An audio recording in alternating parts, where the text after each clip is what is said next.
ॐ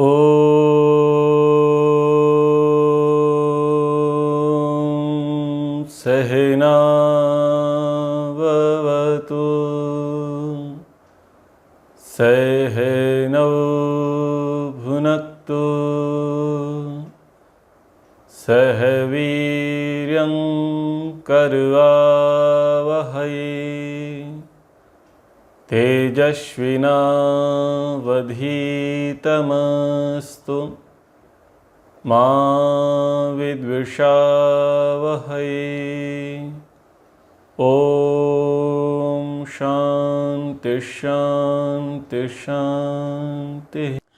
प्रश्नोपनिषद के 6वें प्रश्न को अब हम यहाँ पढ़ेंगे।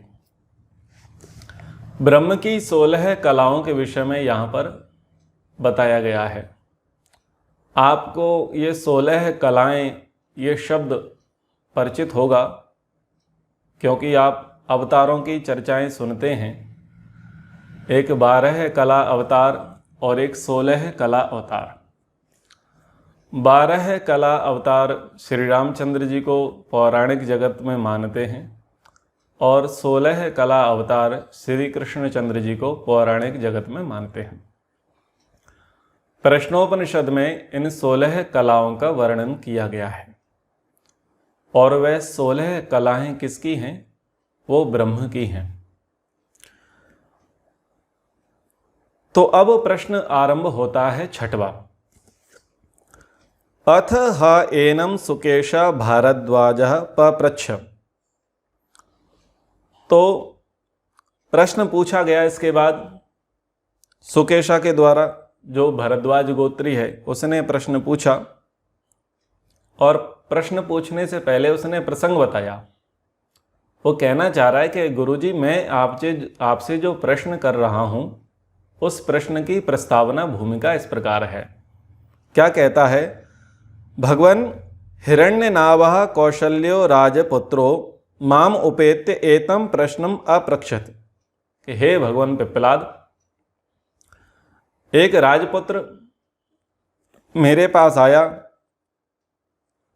उसका नाम हिरण्यनाभ था और वह कौशल देश का राजकुमार था। उसने मुझसे प्रश्न पूछा। क्या प्रश्न पूछा? षोडश कलम भारद्वाज पुरुषम वेत्थ। कि हे भरद्वाज के पुत्र, क्या तुम 16 कलाओं वाले पुरुष को जानते हो? तम हम कुमारम अब्रुवम ना हम इमम वेद। तब मैंने राजकुमार से कहा, मैं 16 कलाओं वाले पुरुष को नहीं जानता। अब वो गुरुजी को स्पष्टीकरण दे रहे हैं। क्या?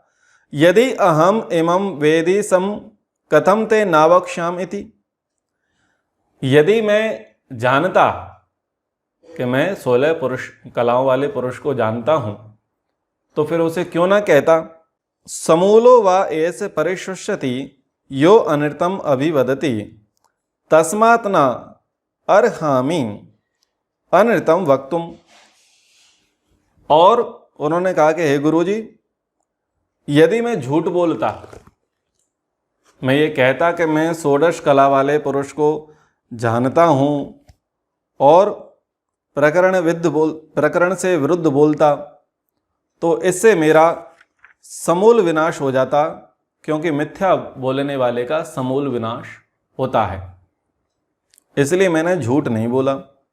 घटना के विरुद्ध, प्रसंग के विरुद्ध, प्रकरण के विरुद्ध मैंने नहीं बोला। इसी पंक्ति में बहुत बड़ा व्यवहार छुपा हुआ है। 2 व्यवहार आपको यहां समझने हैं। पहला व्यवहार है, आपसे कोई व्यक्ति किसी प्रसंग के संदर्भ में आपसे पूछता है। आप उस प्रसंग को नहीं जानते, उस संदर्भ को नहीं जानते, उस वस्तु विषय को नहीं जानते, लेकिन फिर भी आप बोल रहे हैं। और घटना के फिर आप कैसा बोलोगे? विपरीत ही बोलोगे, विरुद्ध ही बोलोगे। तो ऐसा बोलने से आप सूख जाओगे। जैसे पेड़ होता है और पेड़ को पानी नहीं दिया जाता, वो मुरझा जाता है, सूख जाता है, समूल विनाश हो जाता है। तो ऐसे आपका समूल विनाश हो जाएगा, यानी आपकी कीर्ति जो है नष्ट हो जाएगी। तो ये बहुत बड़ा व्यवहार यहाँ पर बताया कि यदि आपसे कोई व्यक्ति किसी विषय के विषय में पूछता है, किसी प्रसंग के विषय में पूछता है, यदि आप जानते हो तो ही आप बोलो, अन्यथा आप ये बोल दो कि मैं उस विषय में नहीं जानता। ये व्यवहार समझ में आना चाहिए। दूसरा ये कहा कि यदि मैं अनृत बोलता, झूठ बोलता तो मेरा समूल विनाश हो जाता। तो ये भी बात समझ में आई कि झूठ नहीं बोलना चाहिए, सत्य बोलना चाहिए। अब तीसरी बात समझिए इसमें। तीसरी बात वहां से है, हम व्यवहार में, लोक में झूठ को सत्य का जामा पहना करके प्रस्तुत करते हैं। प्रायः अधिकतर क्या करती है, झूठ को सत्य का जामा पहना करके बेचती है, व्यक्त करती है। क्यों? इसके पीछे व्यवहार समझो। व्यक्ति ये चाहता है मैं तो भले ही झूठ बोलूं, पर मुझसे कोई झूठ ना बोले, मुझसे व्यक्ति सदा सत्य बोले। वैल्यू किसकी है? वैल्यू सत्य की है। हर कोई व्यक्ति क्या चाहता है? सामने वाला व्यक्ति मेरे प्रति सत्य व्यवहार करे, मैं भले ही झूठा करूं। गृहस्थियों में पति पत्नी हैं, पति क्या चाहेगा कि भले ही मैं मैनिपुलेट करता रहूं, मूर्ख अपनी पत्नी को बनाता रहूं, चिकनी चुपड़ी बातें उससे करता रहूं, लेकिन वो मेरे साथ सत्य वाला व्यवहार करे। और उधर पत्नी क्या सोचती है कि मैं कितनी ही निंदा चुगली करती रहूं, 2 की 4 6 की 8 सुनाती रहूं, गड़बड़ घोटाले करती रहूं व्यवहार में, लेकिन मेरा पति मेरे प्रति बिल्कुल वफादार होना चाहिए, वो मेरे साथ पूरा सत्य बोलने वाला होना चाहिए। हर व्यक्ति की यही मोनोपोली है, यही पॉलिसी है, यही मानसिक स्थिति है। वो ये चाहता है कि व्यक्ति मुझसे सत्य बोले, मैं भले ही झूठ बोलता रहूं। लेकिन आपकी इच्छा क्या है? आपकी इच्छा है कि मुझसे सत्य व्यवहार हो, मेरे प्रति सत्य व्यवहार किया जाए, भले ही मैं सत्य व्यवहार ना करूं। ठीक है। अब व्यापार की बात करता हूं। व्यवहार की बात हो गई, व्यापार की बात करता हूं। कोई भी वस्तु किस आधार पर बेची जा रही है? सत्य के आधार पर बेची जा रही है। आप घी लेने जाओ, दूध लेने जाओ, आप बोलोगे मिलावट तो नहीं है, बोलेगा 100% प्योर है, जबकि वो जानता है कि इसमें मिलावट है। लेकिन वो झूठ सत्य के नाम पर बिक रहा है। ध्यान देना, वो झूठ किसके नाम पर बिक रहा है? सत्य के नाम पर बिक रहा है। आप सत्य के नाम पर बेच रहे हो और व्यक्ति सत्य के नाम पर खरीद रहा है। सब्जियों में पेस्टिसाइड है, सब जानते हैं, भयंकर विष भरा हुआ है, सब जानते हैं, पर आपने व्यापार करना था, आपने एक लेबल लगा लिया, बोर्ड लगा लिया, ऑर्गेनिक, जैविक, प्राकृतिक खेती से उत्पन्न, गौ आधारित कृषि से उत्पन्न, आपने ये बोर्ड लगा दिया। लेकिन वो 100% नहीं था, कुछ मिलावट उसमें अवश्य थी, मिश्रित कर्म अवश्य था। आपने किस आधार पर बेचा कि प्योर है, जैविक है, शुद्ध है, ऑर्गेनिक है, और आपने किस आधार पर लिया? ऑर्गेनिक है। यानी बिक क्या रहा है? बिक किस आधार पर रहा है? सत्य के आधार पर बिक रहा है। जितनी भी उन्नति प्रगति हो रही है वो सत्य के आधार पर हो रही, झूठ के आधार पर नहीं। तो विचारणीय है कि जब झूठ को सत्य बना करके बेचा जा रहा है, वो बिक रहा है, तो यदि सत्य को सत्य बना करके बेचेंगे तो कितनी कीमत बढ़ेगी? विचारणीय है। लेकिन हां, थोड़ा सा घाटा अवश्य होगा। सांसारिक दृष्टिकोण से सत्य को सत्य के तरीके से बोलोगे तो आपको जो उपलब्धि प्राप्त होनी होगी वर्तमान में, वो उपलब्धि नहीं होगी। सांसारिक दृष्टि से जो पद आप प्राप्त करना चाहते हैं, जो पैसा आप प्राप्त करना चाहते हैं, जो प्रतिष्ठा आप प्राप्त करना चाहते हैं, उसकी प्राप्ति में संदेह तो है आज के हिसाब से। क्योंकि चौओर झूठ का बोलबाला है। लेकिन संसारपति की 100% प्राप्ति हो जाएगी, संसारपति की सत्य के माध्यम से 100% प्राप्ति होगी। तो डिपेंड करना है कि संसार में रहने वाला पति चाहिए या संसारपति चाहिए। यानी पति का मतलब यहां पर स्वामी है, हस्बैंड नहीं है, जिसके साथ फेरे लिए हैं वो नहीं, स्वामी जिसको पाकर के आप अपनी रक्षा कर पा रहे हैं, आप अपना पालन कर पा रहे हैं। मैं उस पति की यहां पर कह रहा हूं बात। तो देखो झूठ से इतना हो रहा है तो सत्य से करोगे तो कितना होगा। तो यहां कितनी अच्छी बात वो कह रहा है कि देखो यदि मैं जानता तो मैं अवश्य कह देता, इसलिए अब मैं नहीं जानता। सा तूष्णीम रथम आरोह्य व्राज तम त्वाम प्रवक्ष्यामि क्वासो पुरुष इति। इसलिए अब मैं तो इस विषय को नहीं जानता हूं, इसलिए भगवान मैं आपसे ही पूछता हूं कि वह 16 कलाओं वाला पुरुष कौन है। अब प्रश्न का उत्तर दिया जाएगा। तस्मै सा होवाच इहेव अंतः शरीरे सौम्य सा पुरुषो यस्मिन् नेतः 16 कला प्रभवन्ति इति। तस्मै सा होवाच, तो फिर उस सुकेशा को पिपलाद ऋषि कहने लगे, इह एव अंतः शरीरे सौम्य सा पुरुषो यस्मिन् नेता 16 कला प्रभवन्ति इति। तो ये जो शरीर है, हे सौम्य, हे सरल स्वभाव के, हे मृदु, हे प्रिय, मेरे शिष्य, मेरे विद्यार्थी, जिस पुरुष के विषय में तुम पूछ रहे हो 16 कलाओं वाले के, वो इस ही शरीर में निवास करता है जिस शरीर में तुम रहते हो। वो 16 कलाओं वाला पुरुष कहीं दूर दुनिया में नहीं है। या यहां पर क्या बात समझ में आ रही है? ईश्वर की प्राप्ति कहां होगी? शरीर से बाहर नहीं होगी। वो 16 कला अवतार भगवान कहां मिलेंगे? भीतर मिलेंगे, अंतर के पट खोलो तब मिलेंगे, और झूठ के मार्ग से नहीं मिलेंगे। झूठ के मार्ग से नहीं मिलेंगे, सत्य के मार्ग से वह ईश्वर मिलेगा।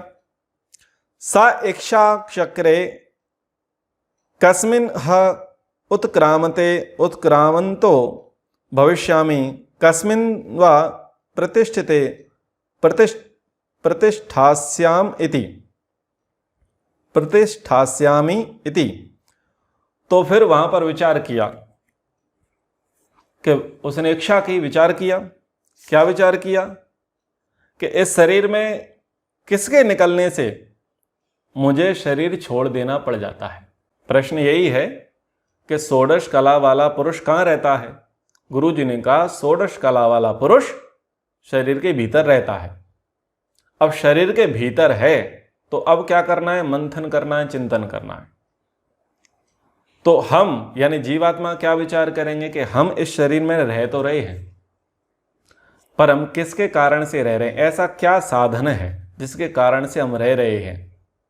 वो है तो हम हैं, और वो नहीं है तो हम नहीं रहेंगे। तो शरीर में ऐसी कौन सी वस्तु है जिसके कारण से मनुष्य जीवित रहता है? विचार किया कि यदि नेत्र निकल जाएंगे तो क्या होगा? देखना बंद होगा। कान निकल जाएंगे तो क्या होगा? सुनना बंद होगा। हाथ निकल जाएंगे तो हाथ से कर्म वाला व्यवहार बंद हो जाएगा। पैर निकल जाएंगे तो चलने वाला व्यवहार बंद हो जाएगा। और अगर मन निकल गया तो बोले तब राम नाम सत्य हो जाएगा। यानी मूल प्राण है, वो प्राण है, उन प्राणों के रहने से हमारा जीवन, हमारा ये शरीर चल रहा है।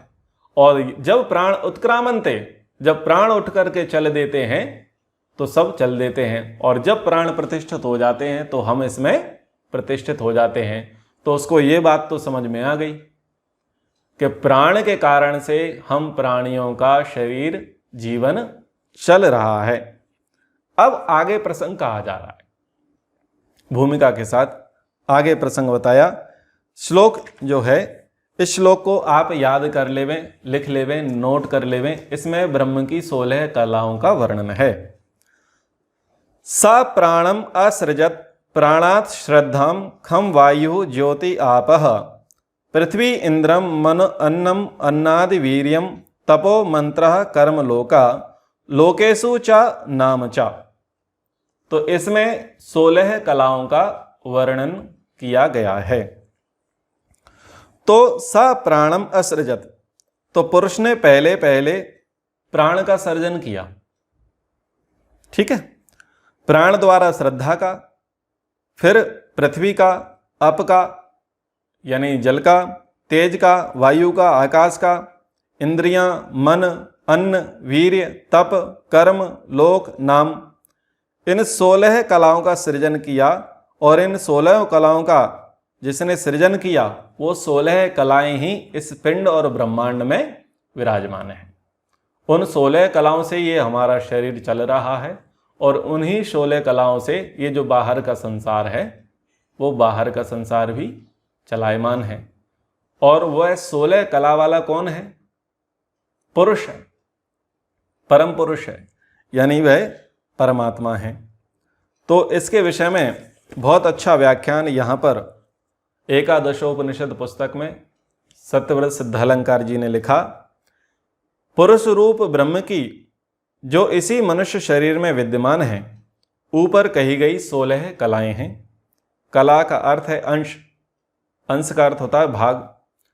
ब्रह्म की अगर एक पुरुष के रूप में कल्पना करें, कल्पना करके देखें, तो उसमें 16 अंश हैं, 16 भाग हैं, 16 उसकी कलाएं हैं। इनका क्रम पूर्वक वर्णन नहीं किया गया है। इस श्लोक में एक होता है क्रम पाठ और एक होता है अर्थ पाठ। तो यहां पर अर्थ पाठ नहीं है, यहां पर क्रम पाठ है। तो क्रम पाठ में वो क्रम से चीजें कह दी गई हैं, लेकिन अर्थ सहित क्रम नहीं लगाया गया है कि पहले क्या होगा, उसके बाद क्या होगा, उसके बाद क्या होगा। तो ये अपनी अपनी शैली होती है, क्रम पाठ की और अर्थ पाठ की एक शैली होती है। तो 16 कलाओं का यहाँ पर परिगणन मात्र किया गया, यानी केवल यहाँ गणना करी गई है। पहले कौन है और उसके बाद क्या है, इसकी चर्चा यहाँ पर नहीं करी गई है। तो ये हो तो पुरुष रूप में कल्पित ब्रह्म का शरीर बनता है, ना हो तो नहीं बनता है। अब जिनको मूर्ति बनानी हो ब्रह्म की, वो मूर्ति इस श्लोक से भी बना सकता है। ठीक है, और बहुत अच्छी मूर्ति बनेगी। और भगवान ने बुद्धि दे रखी है, यदि वो अपनी बुद्धि से भगवान की मूर्ति बना ले तो फिर उसको आप पूज लेना। और यदि वो नहीं बन सकती है तो कृपया पत्थरों से माथा ना फोड़ें। तो ब्रह्म भोक्ता है, इसलिए सबसे पहले जो भोक्तृ रूप प्राण है उसको उसने उत्पन्न किया। प्राण से क्या होगा, भोग होगा। प्राण नहीं होंगे तो भोग नहीं हो सकता। यह सब उत्पत्ति तप के बिना नहीं हो सकती। बिना तप किए आप कुछ भी निर्माण, क्रिएशन कुछ भी नहीं कर सकते। और तप का अर्थ क्या है, उग्र क्रिया। आपको सामान्य तप नहीं, विशेष तप करना पड़ेगा। यानी आपको कुछ विशेष कार्य करना है ना, तो विशेष कार्य के लिए विशेष परिश्रम करना पड़ेगा, विशेष पुरुषार्थ करना पड़ेगा। उस विशेष पुरुषार्थ को कह रहे हैं तप, क्योंकि आपको विशेष करना है, सामान्य नहीं करना है। तभी जहां जहां सृष्टि की उत्पत्ति का वर्णन आता है वहां वहां यह भी कहा जाता है कि सा तपः तप्यतः, उसने तप किया। उपनिषदों में वर्णन आता है ना, ब्रह्म ने क्या किया, इक्षण किया, और इक्षण करने के बाद क्या किया, बोले तप किया। पहले इच्छा हो गई और इच्छा के बाद तप होगा। तो उसने तप किया। बिना तप के कुछ नहीं हो सकता। तप के साथ सृष्टि में श्रद्धा भी है। श्रद्धा का अर्थ है सत्य का धारण करना, यानी जो तप जो है वो श्रद्धा से ओतप्रोत होना चाहिए। ऐसा तप करो जो वास्तविक हो, यानी जो आप करने जा रहे हो वो आपका किया हुआ जो है वो बेसिर पैर का ना हो, फालतू ना हो, युक्ति संगत हो, तर्क संगत हो, व्यवहार सम्मत हो, शास्त्र सम्मत हो। यानी वो चीज एग्जिस्ट करनी चाहिए, उसका कुछ अस्तित्व होना चाहिए, उसका कुछ लाभ, उसका कुछ निश्चित प्रयोजन होना चाहिए। यानी सत्य जान करके, सत्य मान करके आपको उस कार्य को बढ़ाना चाहिए। संसार की प्रत्येक वस्तु का विकास सत्य की तरफ है। तो सत्य पर हम यहाँ पर चर्चा कर चुके हैं, झूठ और सत्य के प्रसंग में। अगर कहीं असत्य प्रबल भी दिखता है तो सामयिक है, वह अपनी प्रतिक्रिया को उत्पन्न कर रहा होता है। इसलिए सृष्टि की आधारभूत कला, वह कला जो ब्रह्म के शरीर का अंश है, वह श्रद्धा है।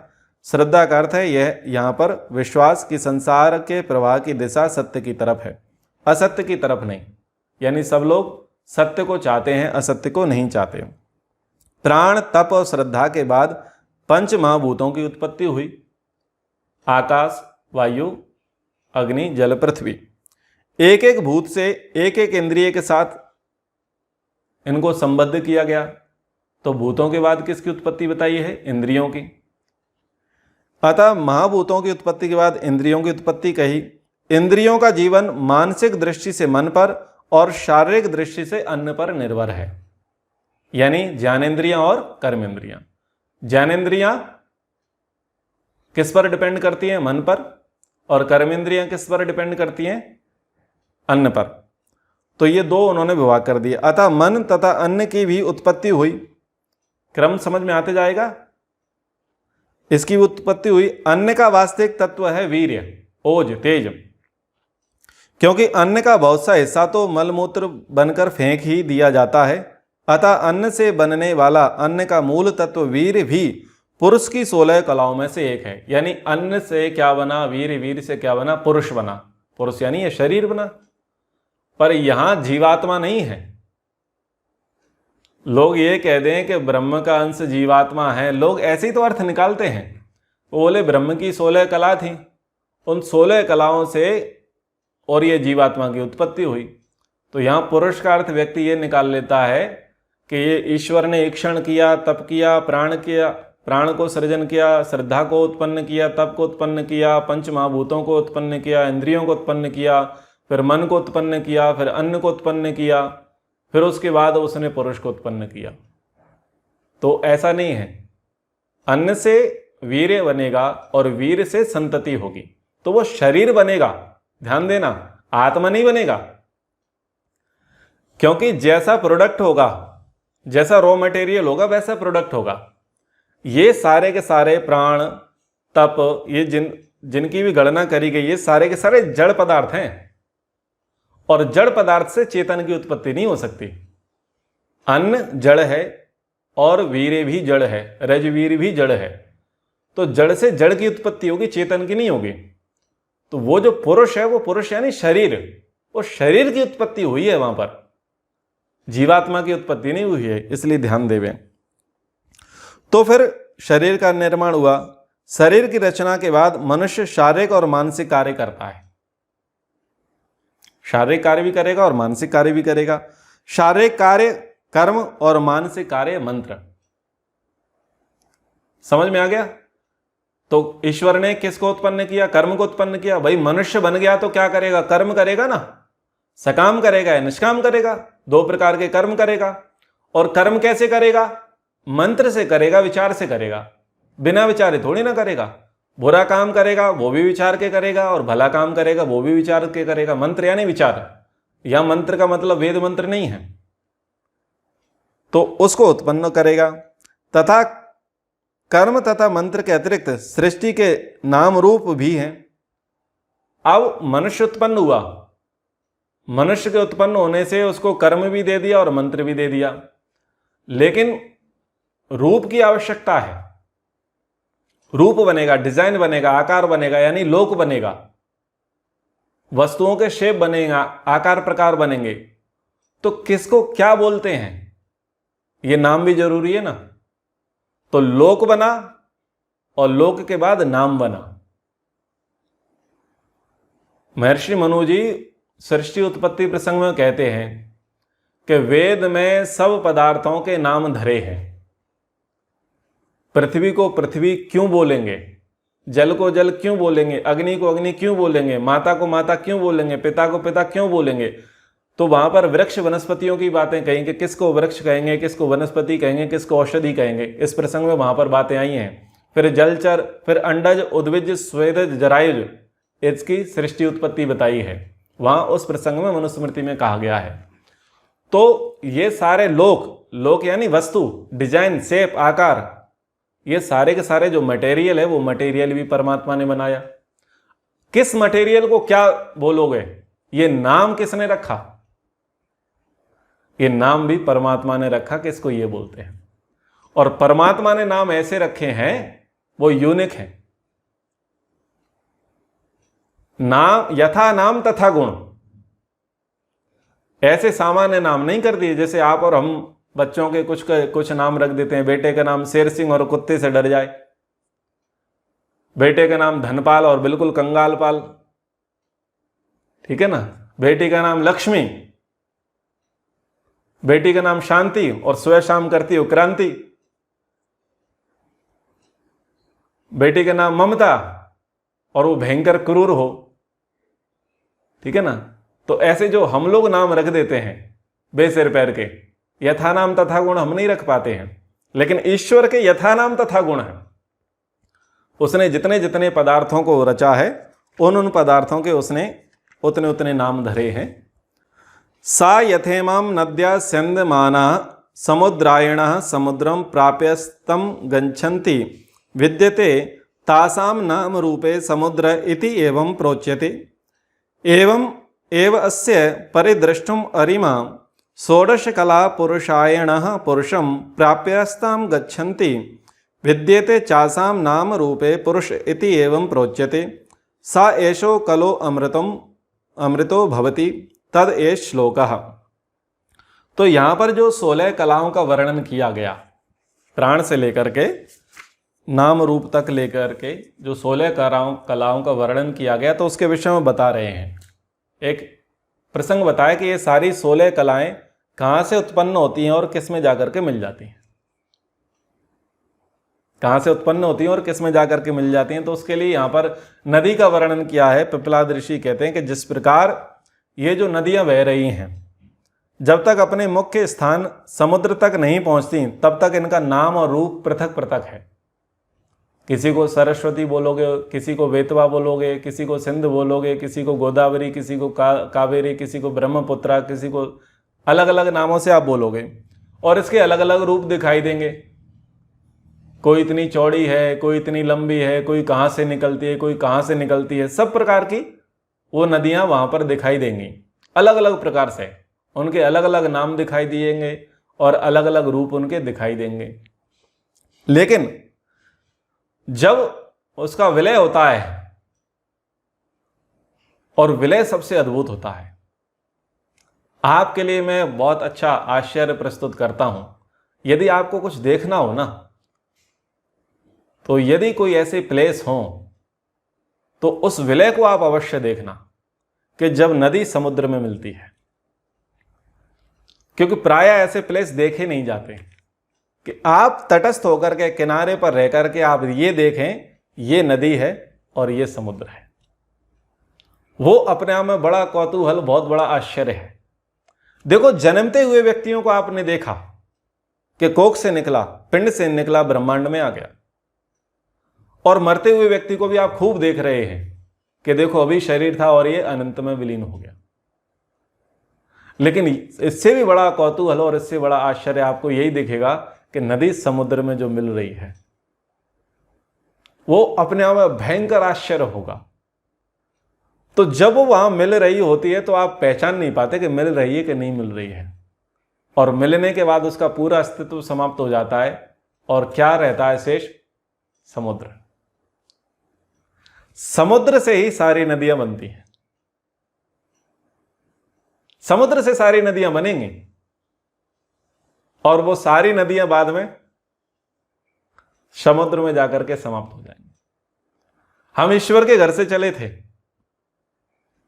मुक्ति प्राप्ति के लिए, मुक्ति प्राप्त करके वहां से फ्री होकर के निकले थे। चलो भाई, हिसाब किताब पूरा हुआ, अब जेब में कुछ नहीं है, शो टाइम समाप्त हो गया, अब कमाई करेंगे और फिर घर पे वापस आएंगे। तो कमाई करने के लिए नदियों के रूप में उमड़ घुमड़ रहे हैं, इधर उधर घुमड़ रहे हैं। न जाने कितने युगों से अपने मूल से बिछड़ी हुई किरण हम बने हुए हैं और फिर अंत में जाकर के समाधि के माध्यम से हम वहां पर लीन हो जाते हैं, समाप्त हो जाते हैं। तो यहाँ पर इस प्रसंग में यही बात कही जा रही है कि ऐसे ही उस दृष्टा ब्रह्म की ये 16 कलाएं हैं, ये पुरुष रूप ब्रह्म की तरफ ही जा रही हैं, उस तक पहुंचकर ये अस्त हो जाती हैं, इनका नाम रूप छिन्न भिन्न हो जाता है और क्या रह जाता है? पुरुष। केवल पुरुष रह जाता है, बाकी सब कौन था, क्या था, सब समाप्त। चलो मुक्ति वाला प्रसंग समझ में नहीं आता, मृत्यु वाला प्रसंग तो समझ में आता है ना। जब तक जी रहा था, शरीर में था, उसका एक नाम था, उसका एक रूप था, उसके कुछ प्राण थे, उसकी किसी में श्रद्धा थी, वो किसी के लिए तप कर रहा था, वो किसी के लिए मन में विचार कर रहा था, वो किसी के लिए कर्म कर रहा था, वो किसी के लिए अन्न का सृजन कर रहा था, वो किसी के लिए वीर की रक्षा कर रहा था। वो सारी क्रियाएं उसमें दिखेंगी। और उसने कुछ लोक का निर्माण किया और उस लोक का उसने कुछ नाम भी धरा था। अपने घर का नाम ईशावास्यम, गीता भवन, आनंद कुंज, कुछ भी आप नाम रखते चले जाओगे। आपने लोक का निर्माण किया ना, या तो आपने भौतिक वस्तुओं का निर्माण किया अथवा चेतन वस्तुओं का। चेतन वस्तु बच्चे और चेतन वस्तु भी आपकी हैं, आपने उनका भी नाम धरा। वो लोक आया, वो वस्तु आई, आपने उनका नाम धरा। वो सब तक सारा का सारा प्रपंच चल रहा था। लेकिन अंत में जब आप विलीन हुए तो वो सारे के सारे नाम और सारे के सारे रूप, वो सारी की सारी 16 कलाएं वो धरी की धरी रह गई। क्या कहते हैं? वही आत्मा थी, चली गई। कौन बचा? केवल पुरुष बचा, और तो कुछ था ही नहीं। तो यहां पर कह रहे हैं कि बस जितना भी सारा प्रपंच दिखाई दे रहा है, वो सारा प्रपंच समाप्त हो जाता है और वो अपने मूल में जाकर के समाहित हो जाता है, परम पुरुष में जाकर के वो समाहित हो जाता है। अरा एव रथनावौ कला यस्मिन् प्रतिष्ठिता तम वेद्यम पुरुषम वेद यथा माँ वो मृत्यु परिव्यथा इति। तो जैसे रथ की नावी से अरे लगे होते हैं, ये प्रसंग खूब आया है, ये श्लोक भी खूब आया है। ऐसे ही जिस ब्रह्म में कलाएं प्रतिष्ठित हैं, उस जानने योग्य पुरुष का ज्ञान प्राप्त करो, तभी तुम्हें मृत्यु किसी प्रकार की व्यथा नहीं देगी। उन 6 जिज्ञासुओं से ऋषि जी अब उपसंहार में बातें कह रहे हैं कि भाई आपके सारे प्रश्नों को हमने सुना, सारे प्रश्नों के बारी बारी से हमने उत्तर दिए, और मूल बात हम तुमको यही कहते हैं कि 16 कला वाला जो पुरुष है उसको जानो।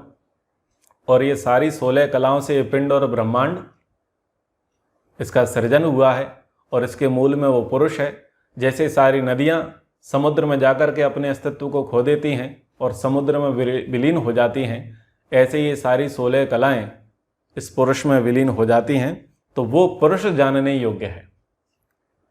मूल जानने योग्य यही है कि वो पुरुष कौन है। ये नदी कहाँ बह रही है, क्यों बह रही है, ये विषय नहीं है। ये विषय है किसके लिए बह रही है और ये नदी किस में जाकर के मिलेगी, इसकी अंतगति क्या है, ये मुख्य है। तो उसी को जानो, उसी को मानो। अगर तुम जान लोगे तो मृत्यु से छूट जाओगे। तान हा उवाच एतावद एव अहम एतत् परम ब्रह्म वेद नाता परम स्ति इति। तो पिपलाद ऋषि उन 6 जिज्ञासुओं को संबोधित करते हुए कहते हैं कि मैं उस ब्रह्म के विषय में इतना ही जानता हूं, ज्यादा नहीं जानता, यानी इतना पर्याप्त है। हर ऋषि क्या कहता है? नेति नेति, ना इति ना इति। वह केवल इतना ही नहीं है, बस इतना मैंने जान पाया है, इतना तुम जान लो। इतने जानने से मेरा काम हो गया, इतना जानने से तुम्हारा भी काम हो जाएगा। लेकिन ना इति, वह केवल इतना ही नहीं है, वह अनंत है। मंत्र आया ना यजुर्वेद के पुरुष सूक्त में, सहस्त्र शीर्षः पुरुषः सहस्राक्षः। तो वहां का अत्यतिष्ठत दशांगुलम, बोले फिर भी बहुत शेष बचता है, बहुत शेष बचता है। ते तम अर्चयन्ता हीनः पिता यो अस्माकं अविद्यायाः परम पारम तारयसीति नमः परम ऋषिभ्यो नमः परम ऋषिभ्यः। तो अब उन्होंने, जिज्ञासुओं ने कृतज्ञता यहाँ पर गुरु के प्रति प्रकट की और वे स्तुति करते हुए कहने लगे कि आप हमारे पिता हैं, आप हमारे गुरु हैं, आप ही हमें अविद्या रूपी नदी के परले किनारे पर लगाने वाले हैं, आप परम ऋषि हैं, आपको बारंबार नमस्कार है, आपको बारंबार नमस्कार है। बोले हम तो अविद्याग्रस्त थे, ज्ञान पिपासु थे, हमें कोई व्यक्ति ऐसा योग्य दिखा नहीं जो हमारी जिज्ञासाओं को शांत कर सके, और आपने हमारी जिज्ञासाओं को शांत किया है, हमारी उथल पुथल को शांत किया है, हमारी बेचैनी को शांत किया है, और आपने हमें सन्मार्ग दर्शन कराया है।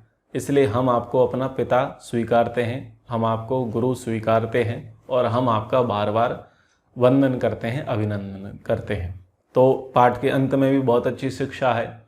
जो भी व्यक्ति आपका मार्गदर्शन करे, जो भी व्यक्ति आपकी गुत्थियों को सुलझा दे, जो भी व्यक्ति आपकी उलझनों को सुलझा दे, जो काम कोई ना कर सके वो काम कोई व्यक्ति तुम्हारे लिए कर देवे और उस पर चल करके तुम कृतकृत्य हो जाओ, तो आप अपनी कृतज्ञता उसके प्रति अवश्य व्यक्त करो।